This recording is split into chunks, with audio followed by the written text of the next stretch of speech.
Olá, eu sou o Carlos Xavier, este aqui é o Theo de Datas, e a soteriologia, a doutrina acerca da salvação, é de fato um dos assuntos mais pesquisados aqui no canal.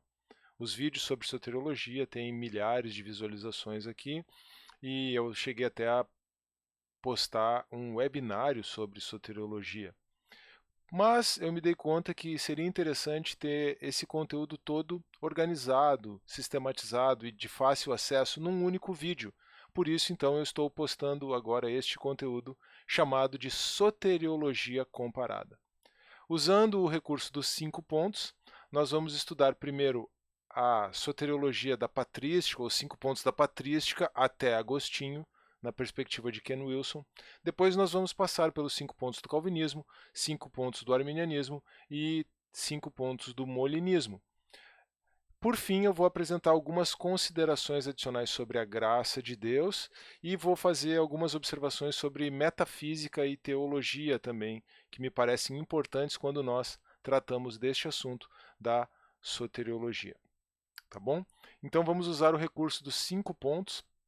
Todos esses 5 pontos que eu vou tratar aqui foram tratados em vídeos específicos aqui do canal, mas esse conteúdo de soteriologia comparada, ele reúne todas as perspectivas soteriológicas aqui, já trabalhadas no canal num único vídeo. Tudo bem? É isso que nós vamos fazer agora então. Eu só quero lembrar você de deixar o seu like no vídeo, de se inscrever no canal caso você ainda não seja inscrito, de deixar o seu comentário, de compartilhar esse vídeo e também de acompanhar o Theo de Datas no formato de podcast. O link está na descrição do vídeo no YouTube. Vamos começar com aquilo que eu chamei de 5 pontos da patrística, o que seria um resumo da soteriologia tradicional até Agostinho, segundo Ken Wilson. Então, de acordo com Ken Wilson, na sua obra The Foundation of Augustinian Calvinism, que é um resumo da sua tese de PhD em Oxford sobre Agostinho, ele então aborda ou ele apresenta como a patrística, os pais da igreja, pensavam o assunto da salvação até Agostinho, que introduziu uma perspectiva importante posteriormente, que vai ser resumida, de acordo com o Ken Wilson, nos 5 pontos do calvinismo que nós vamos ver adiante, tá bom? Então não haveria uma grande diferença nesse sentido da perspectiva de Agostinho para a perspectiva dos 5 pontos do calvinismo, mas a perspectiva de Agostinho é significativamente diferente da perspectiva da patrística até ele, tá bom?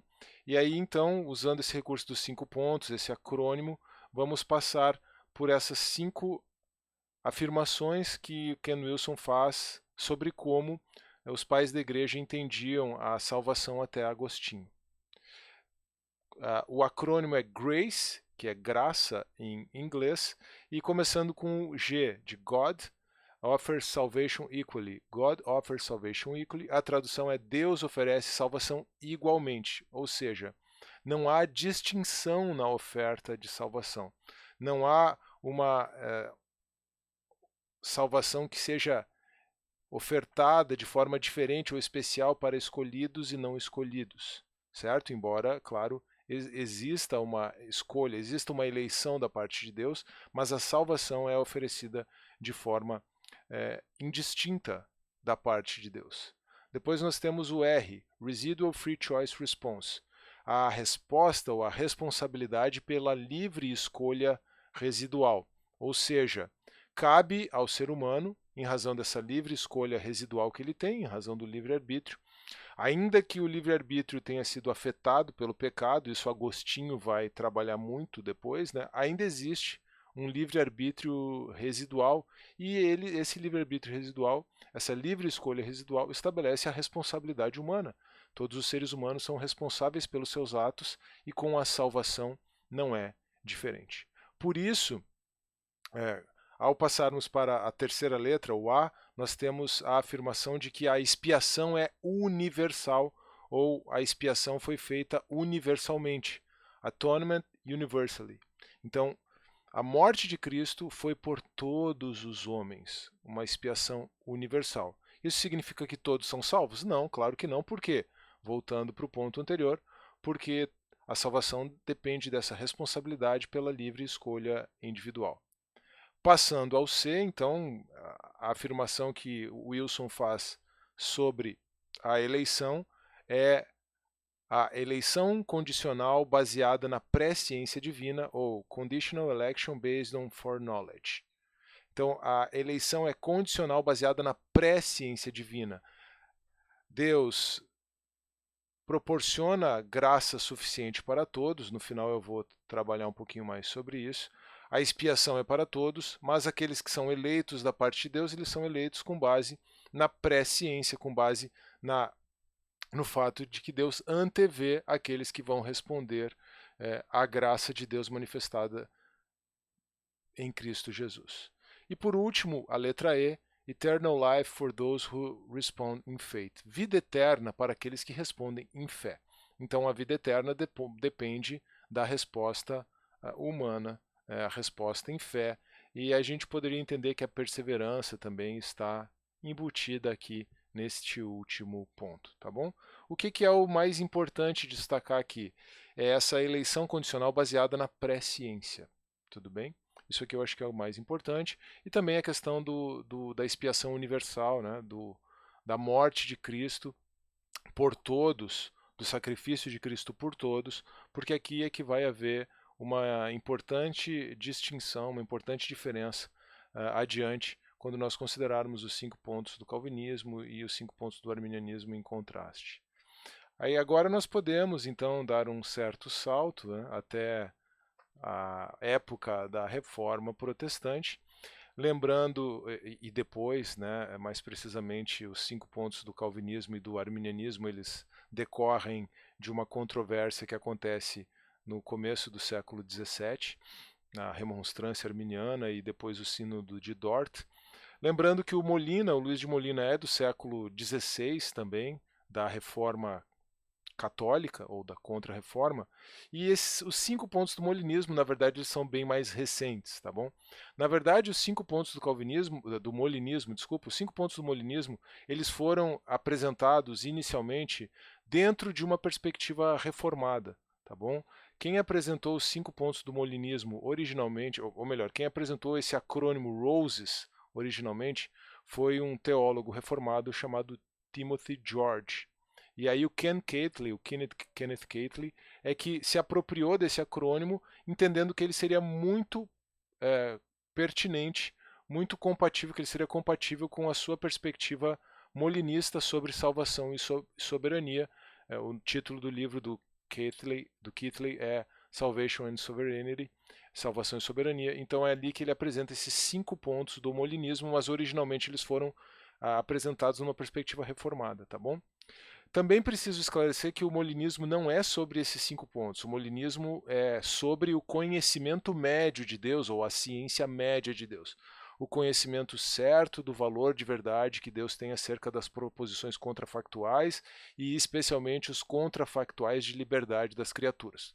Talvez, se você nunca estudou sobre o molinismo, você não tenha entendido nada do que eu acabei de falar. E não tem problema nenhum.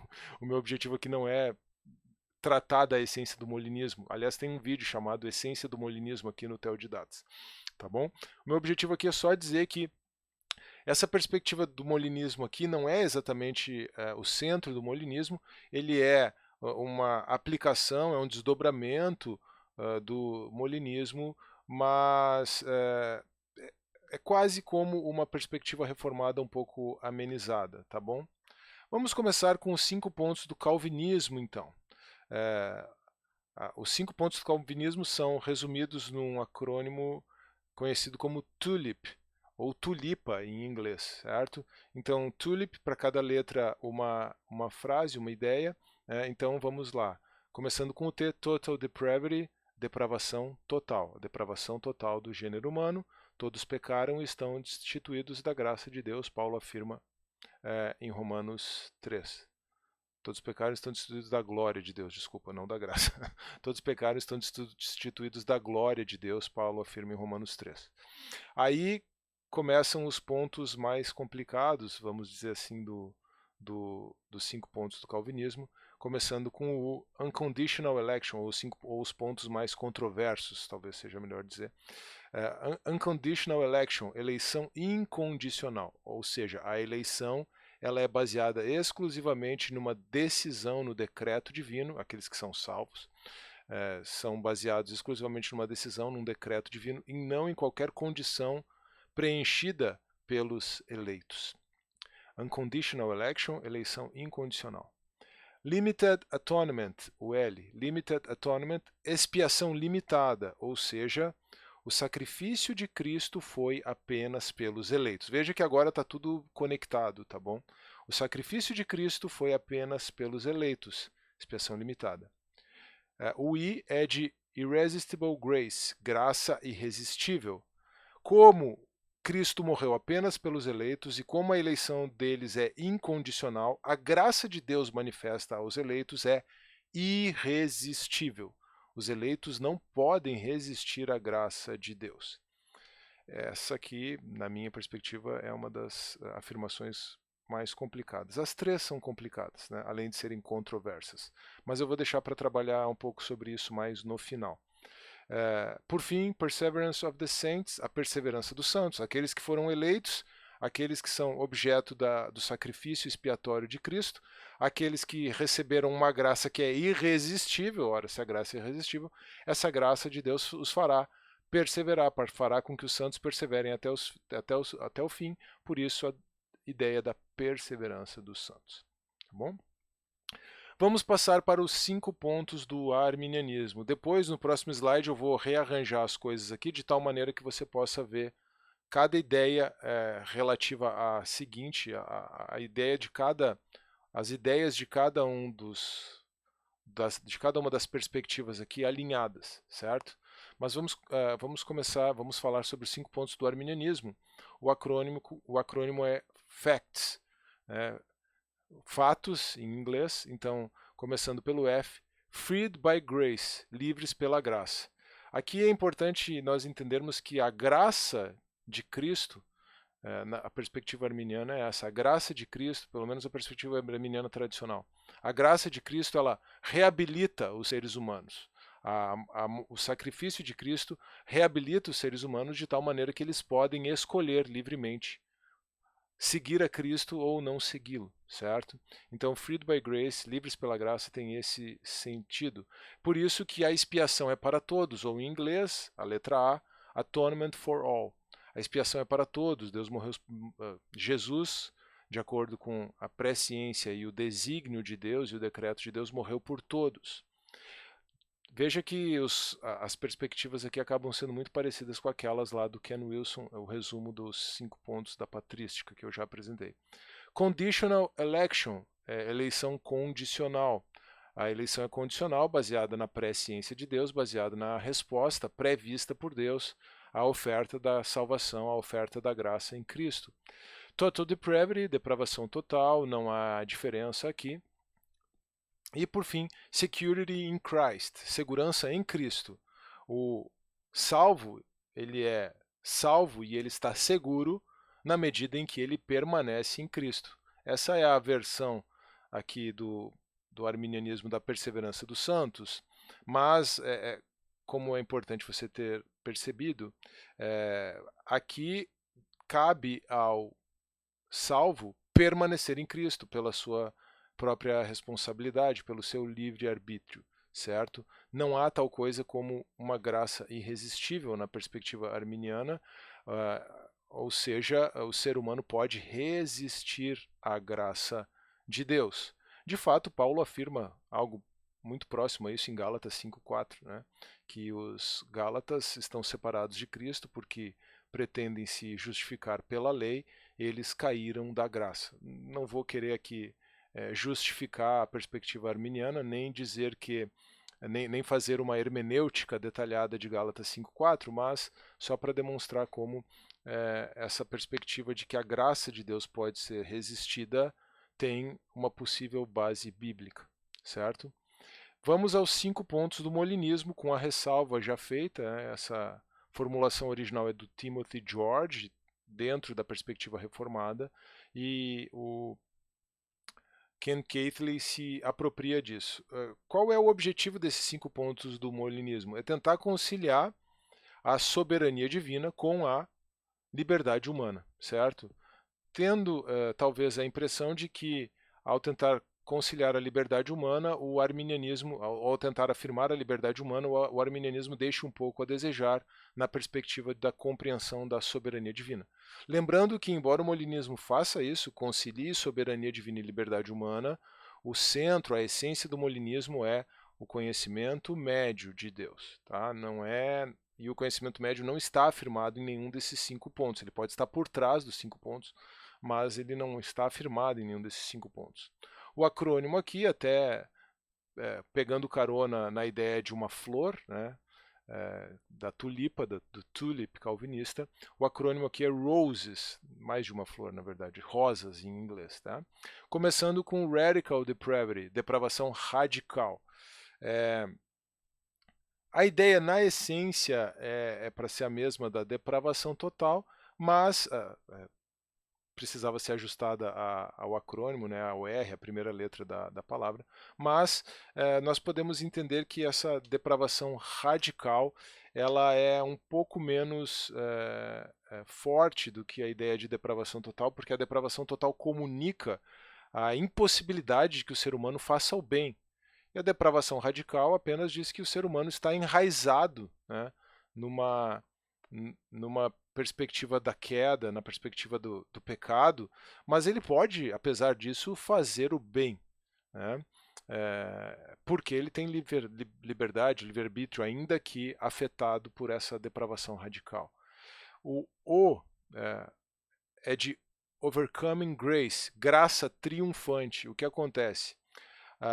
Dada a presciência de Deus e dada a escolha de Deus de atualizar este mundo dentre infinitos mundos viáveis, temos uma circunstância, temos circunstâncias ou estados de coisas nos quais a graça de Deus vai acabar triunfando na vida dos eleitos, considerada a livre escolha, o livre-arbítrio dos eleitos, certo? Então não é uma graça que é irresistível, mas ela triunfa na vida dos eleitos. Como Deus tem conhecimento certo de como os agentes livres vão agir nas variadas circunstâncias, e Deus decide atualizar este mundo dentre infinitos mundos viáveis, então a escolha, a eleição continua sendo uma eleição soberana da parte de Deus, porque Deus decidiu atualizar este mundo e não outro. Então, por isso, eleição soberana, certo? Uma eleição soberana, embora ela não seja exatamente incondicional. Ainda que, na perspectiva do Molina, a eleição fosse incondicional, tá bom? Não vou entrar nesse pormenor aqui, acho até que esse é um ponto um pouco, no mínimo, confuso ou obscuro do pensamento do Molina. Por fim não, ainda temos a Eternal Life, vida eterna, que seria o equivalente à perseverança dos santos ou a segurança em Cristo, certo? A gente vai ver isso tudo. E Singular Redemption, a redenção singular, que é a ideia de que a pessoa precisa ser beneficiada singularmente pelo sacrifício de Cristo. Então, não está muito longe da ideia de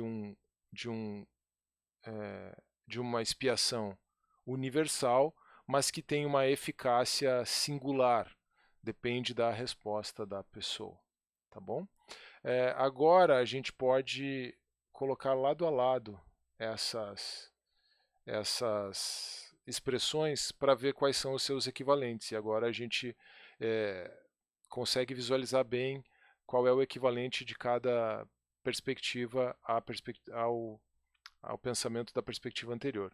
Eu mantive a tulip intacta e acabei mudando um pouco os demais. Então você percebe que o fact virou TCAFS e que roses virou RSSOE, certo? Então não faz mais nenhum sentido, mas para a gente conseguir alinhá-los. Então, nós temos depravação total no calvinismo, depravação total no arminianismo e depravação radical no molinismo. Já expliquei também porque a depravação nessa perspectiva do Ken Keathley seria radical e não total, embora nós possamos entender essas ideias como equivalentes. Nós temos uma eleição incondicional no calvinismo, uma eleição condicional no arminianismo e uma eleição soberana no molinismo. Aqui talvez a ideia de mundos possíveis ela esteja mais visível, aqui a ideia do conhecimento médico apareça mais na perspectiva molinista. Nós temos uma expiação limitada, no calvinismo, uma expiação para todos no arminianismo e uma redenção singular, uma tentativa de juntar essas duas coisas, né? Uma expiação que é para todos, mas que depende, é claro, de uma apropriação individual, uma redenção singular.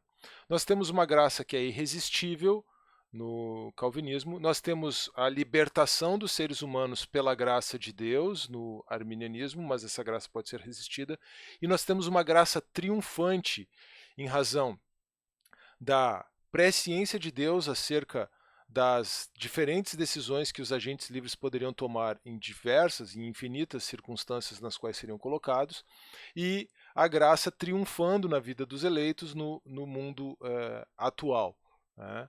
Uma conjunção de fatores ligada à resposta voluntária dos eleitos que faz com que essa graça seja triunfante. Tá bom? Temos a perseverança dos santos numa perspectiva calvinista, temos a segurança em Cristo, quer dizer, enquanto está em Cristo, o salvo está seguro, e temos vida eterna, que da maneira como está, na verdade, não comunica muita coisa, né? A vida eterna é um conceito amplo e geral da teologia, do qual o Rose se apropria aqui, mas ela quer realmente corresponder a essa perspectiva da perseverança. Nós podemos entender que a vida eterna é uma vida que inicia no atual estado de coisas e que se propaga pela eternidade. Lembrando também que a vida eterna não faz alusão apenas a uma perspectiva temporal ou transtemporal, para além do tempo, mas a vida eterna é uma vida de uma outra qualidade. Esse é um resumo colocando todos os pontos de vista aqui, todos os 5 pontos lado a lado, temos 15 pontos aqui, 20 se você considerar a perspectiva da patrística, de acordo com o Ken Wilson. Eu queria aproveitar essa discussão, essa controvérsia sobre a graça de Deus e falar um pouco mais sobre a graça de Deus, tá bom? Tentando trazer pelo menos todos os pontos nos quais essas perspectivas estão de acordo, tá bom? Um pouco mais sobre a graça de Deus. A graça de Deus ela é preveniente. Em que sentido? No sentido de que ela habilita o ser humano caído. Sem a graça de Deus manifestada em Cristo, nenhum ser humano poderia ser salvo. O ser humano só é habilitado para a salvação pela graça de Cristo. Então, nesse sentido, nenhuma das perspectivas anteriores pode ser confundida com o pelagianismo, a heresia segundo a qual o ser humano pode ser salvo por si mesmo, certo? Não dá para confundir nenhuma das perspectivas com o pelagianismo. Uma vez que a graça preveniente habilita o ser humano caído, esta mesma graça, e essa é a perspectiva de Molina, essa era a perspectiva do Agostinho, essa mesma graça se torna uma graça cooperante. Ela coopera com o ser humano reabilitado. Tudo bem? A mesma graça de Deus coopera com o ser humano reabilitado. Mas a graça de Deus ainda é eficiente e suficiente. Ou seja, a graça de Deus ela tem em si todo o poder para cumprir sua finalidade. Não é por falta da graça de Deus que um ser humano não é salvo. Não é por falta da graça de Deus que um ser humano, para quem admite isso, possa cair da graça. Não é por falta da graça de Deus, então, que um ser humano vai ficar separado de Deus. É pela sua própria escolha, por sua própria perversão.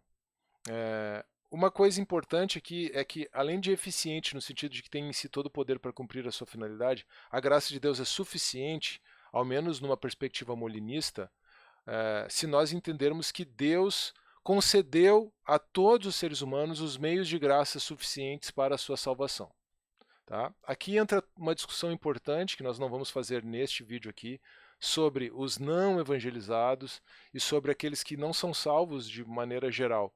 No mundo atual, será que eles seriam salvos em algum outro mundo viável? entra aqui a teoria da Transworld Depravity, ou desculpa, da Transworld Damnation. Transworld Depravity é algo que o Plantinga postula quando pensa no problema do mal. A Transworld Damnation do William Lane Craig, eu não vou trabalhar isso aqui em detalhes, existe um vídeo sobre isso aqui no canal, certo? Qual é de todos, então tentando montar aqui um denominador comum acerca da graça de Deus, qual é o único ponto que realmente é mais controverso? O único ponto que é controverso é a afirmação de que a graça de Deus é irresistível. Essa é a afirmação dos calvinistas.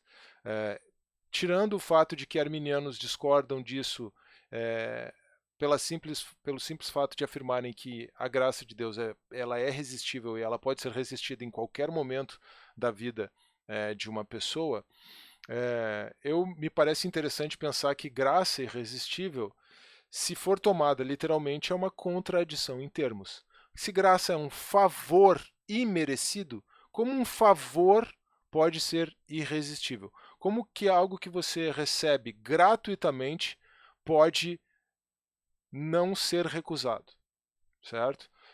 Para mim, essa é, a não ser que você esteja definindo graça de uma outra forma, mas a definição tradicional de graça, mesmo no meio reformado, é que a graça é um favor imerecido.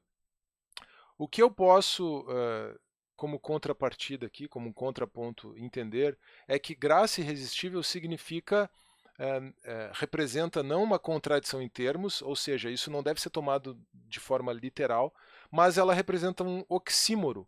O que é um oxímoro? Um oxímoro quando você tem palavras que, tomadas literalmente, significariam uma contradição lógica, uma contradição nos termos, mas você não está tomando literalmente. Então, um oxímoro não é um expediente da lógica formal. Um oxímoro é um expediente da retórica.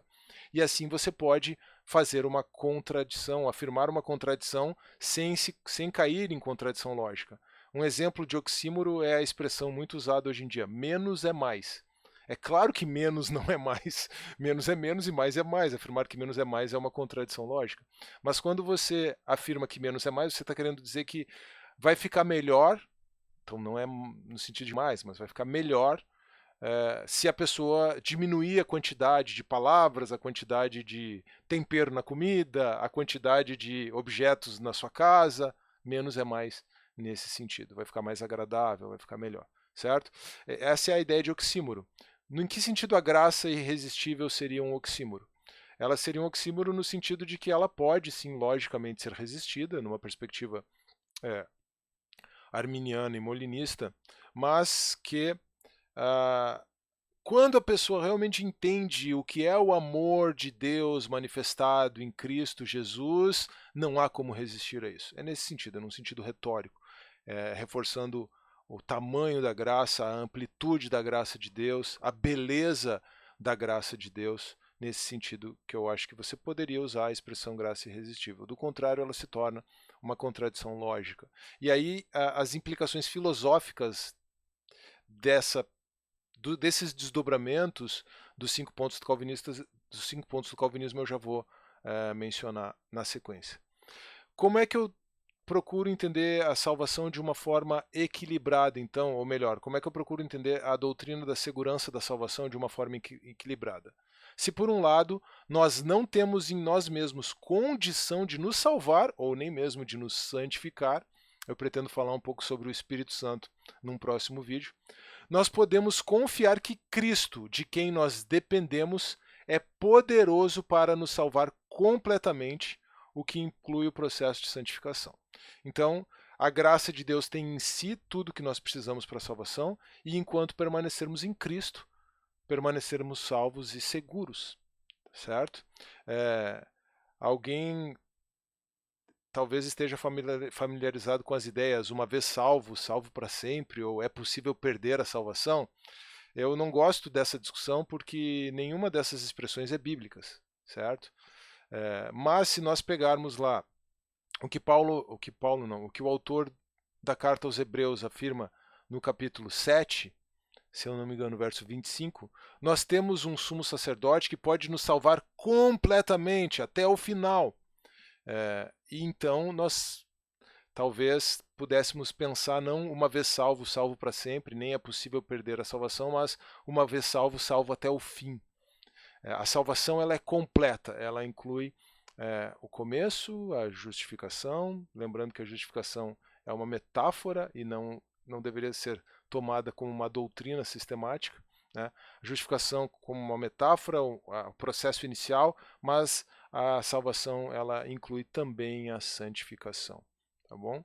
E em Cristo permaneceremos salvos, santificados e seguros. Jesus é poderoso para nos salvar completamente, porque este é o sumo sacerdote que nós temos. Concluo aqui com duas palavras sobre metafísica e teologia.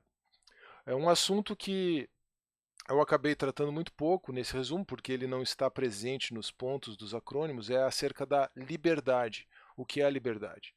Numa perspectiva filosófica, metafísica, livre é quem tem em si o princípio para agir.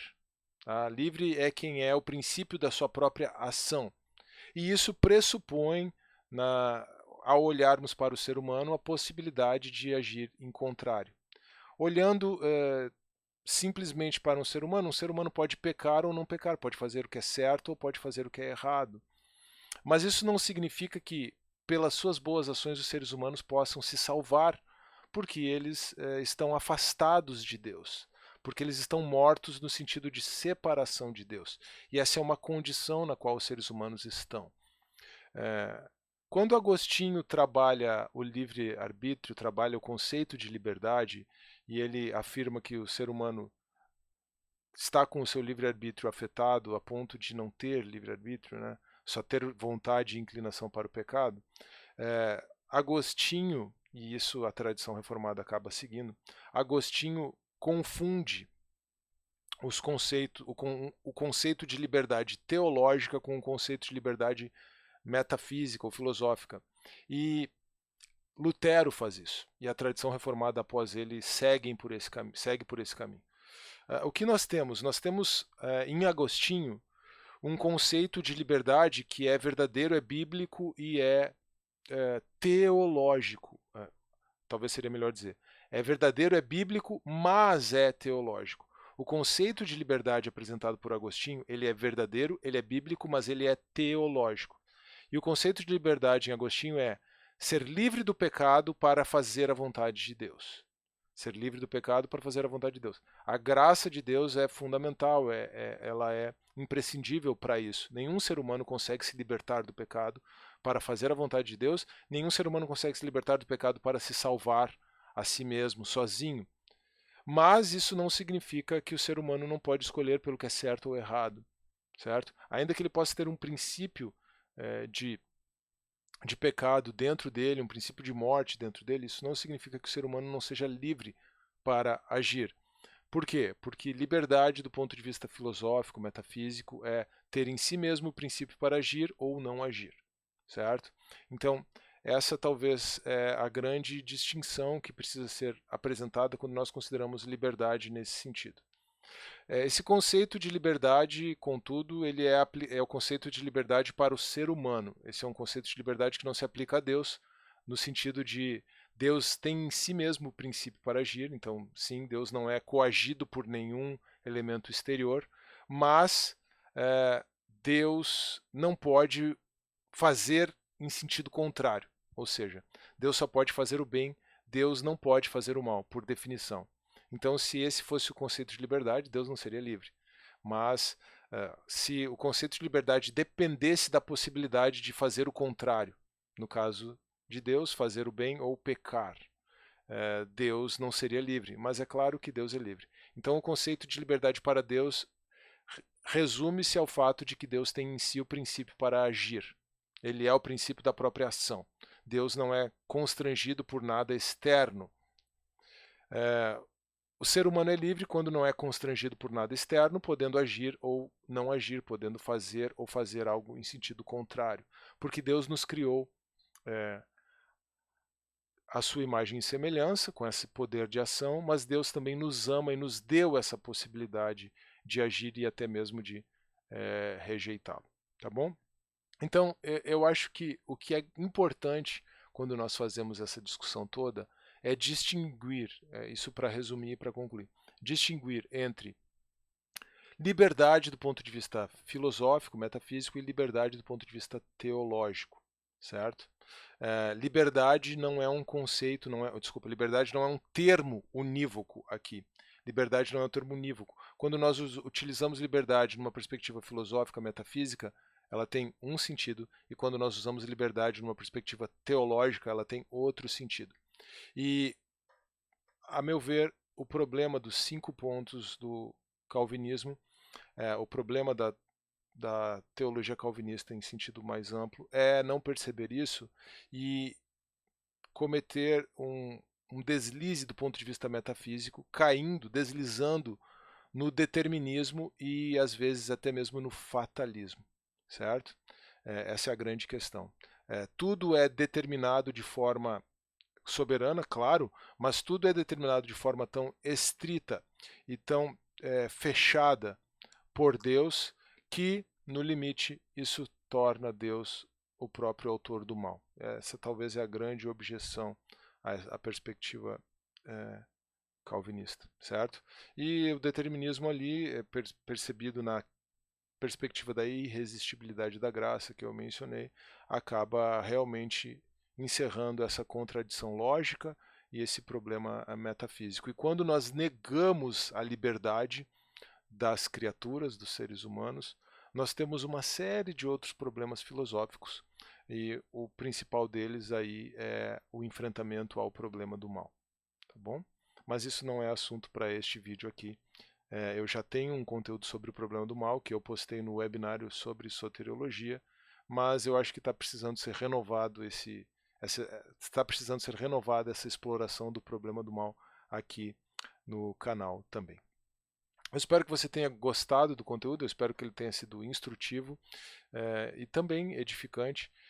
Se foi esse o caso, não se esqueça, por favor, de deixar o seu like no vídeo, de se inscrever no canal, de acompanhar o Teodidatas também no formato de podcast, de deixar o seu comentário e de compartilhar esse conteúdo. Um grande abraço, que Deus abençoe você, eu agradeço a sua atenção e até a próxima.